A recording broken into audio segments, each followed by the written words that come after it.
नाज़रीन, हमारे साथ हैं आज़ाद चौधरी साहब, फ़ॉरेन अमूर पे गहरी निगाह रखते हैं। बहुत शुक्रिया चौधरी साहब, आपने हमें वक्त दिया। मैं अभी ISPR का बयान मेरे अभी भी देख रहा था, जिसमें हमने तरदीद की है कि वहाँ पर कोई इस तरह की दहशतगर्द कोई थी जगह, और उस जो 2 बच्चे हमारे जो हैं जहाँ भक हुए हैं, और ये एक बड़ा प्रीपॉस्चरस लगता है आपको, और ये बड़ी एक प्रोवोकेशन नहीं कहेंगे कि इतने हमारे ताल्लुकात हैं और हम बात भी नहीं कर सकते और मिसाइल्स के ज़रिए बात कर रहे हैं, वायोलेट कर रहे हैं हमारी जो फ़िज़ाई हदूद हैं। एजाज चौधरी साहब। जी जी बिल्कुल, आपने सही कहा। बहुत गैर जिम्मेदाराना इकदाम किया है ईरान की हुकूमत ने।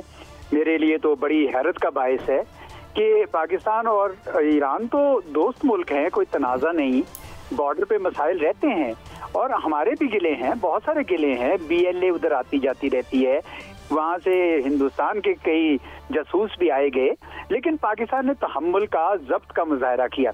तो ये इस तरह का इश्तियाल अंगेज एक कदम उठा लेना, मेरे ख्याल में पाकिस्तान ने जो बड़ा सख्त एहतजाज किया, सफारती एहतजाज, ये बिल्कुल बजा है।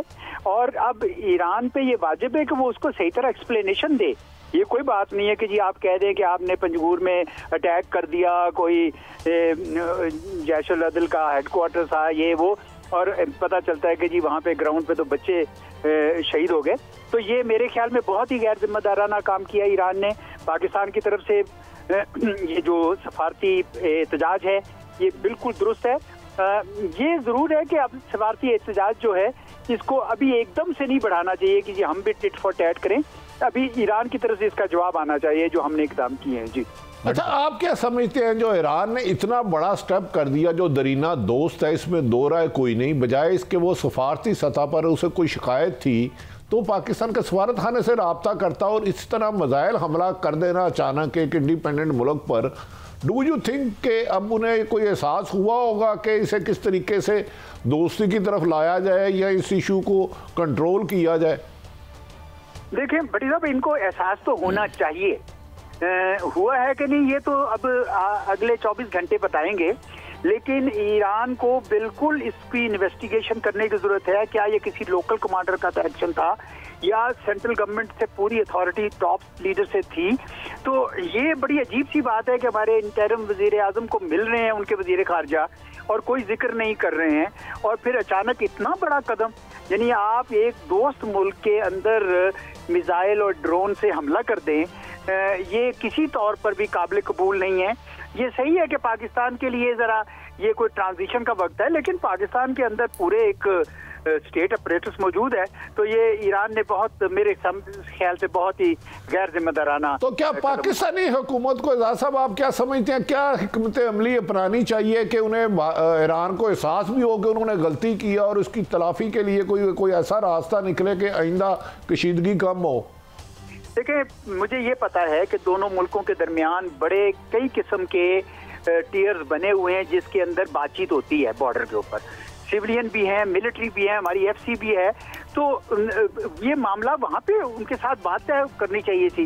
ये क्या बात हुई कि उन्होंने इस तरह का अटैक कर दिया? पहले भी हमारे पेट्रोल भी शहीद हुए हैं कई बार। तो मैंने जिस तरह कहा ना कि हमारी तरफ से जो अभी कदम उठाया है एकदम से कि एहतजाज किया है, उनके सफ़ीर को भी रोका है, अपने सफ़ीर को वापस बुलाया है, ये पहले कदम के तौर पर दुरुस्त है। डिप्लोमेसी को पूरा चांस देना चाहिए। ईरान के साथ हमारे रवाबत ख़त्म नहीं होने चाहिए। मेरे ख्याल में उनके सदर के साथ, उनके रहबर के साथ बात करनी चाहिए हमारे लीडरशिप को, और उन्हें एहसास दिलाएं इस बात का कि जनाब ये आपकी तरफ से दुरुस्त रवैया नहीं है एक दोस्त मुल्क की तरफ।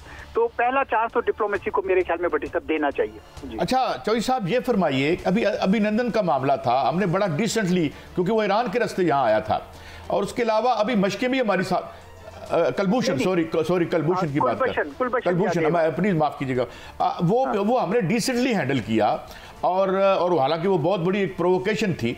और दूसरी ये कि एक तरफ हमारी मशकें भी चल रही हैं, PM साहब से स्विट्जरलैंड में मुलाकात भी हो रही है। तो क्या कोई मुख्तलिफ पावर सेंटर्स हैं, जिस तरह भी कसूरी साहब कह रहे थे कि वो कोऑर्डिनेशन नहीं है ईरानी स्टेट में, कोई ऐसा भी आपको लगता है बात?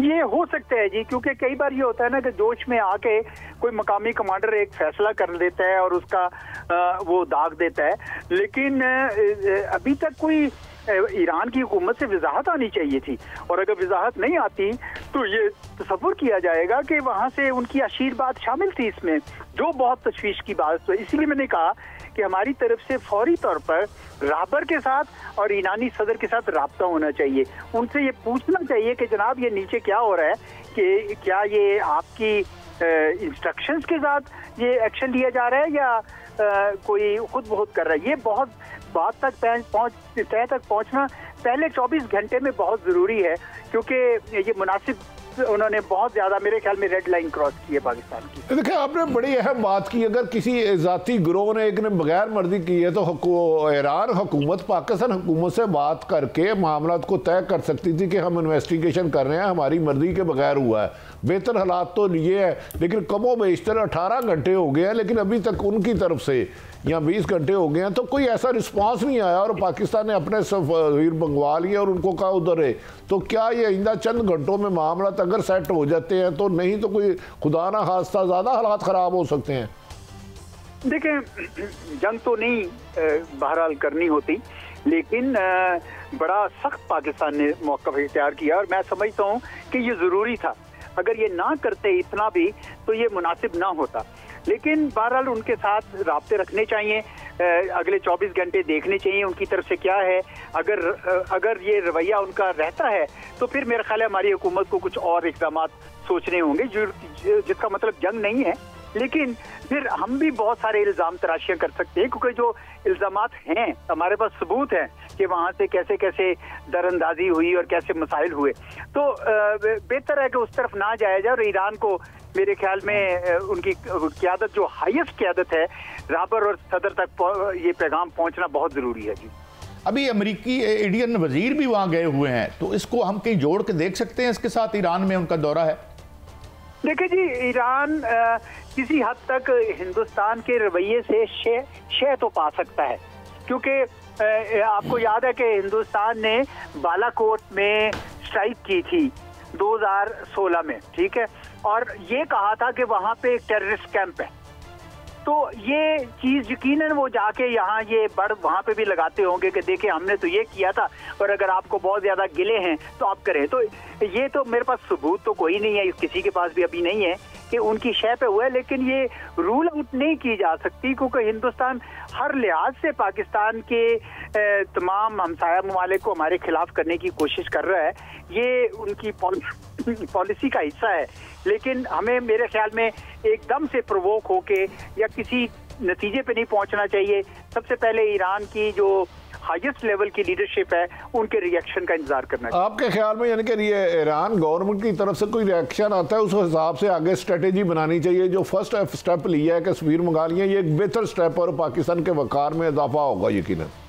मैं समझता हूँ बड़ा जिम्मेदारी का सबूत दिया पाकिस्तान में, बड़ा प्रोवोकेटिव एक्शन था ईरान का, लेकिन हमने जितनी जिम्मेदारी का सबूत दिया है, मुझे आज पाकिस्तान के ये जो भी हमारा निज़ाम है उस पर खुशी हुई है। हम भी कर सकते थे सख्त कोई एक कदम, लेकिन मेरे ख्याल में पाकिस्तान ने बहुत जिम्मेदारी से बहुत शुक्रिया एजाज चौधरी साहब, साबिक सफीर हमारे साथ थे, हमें एनलाइटन किया।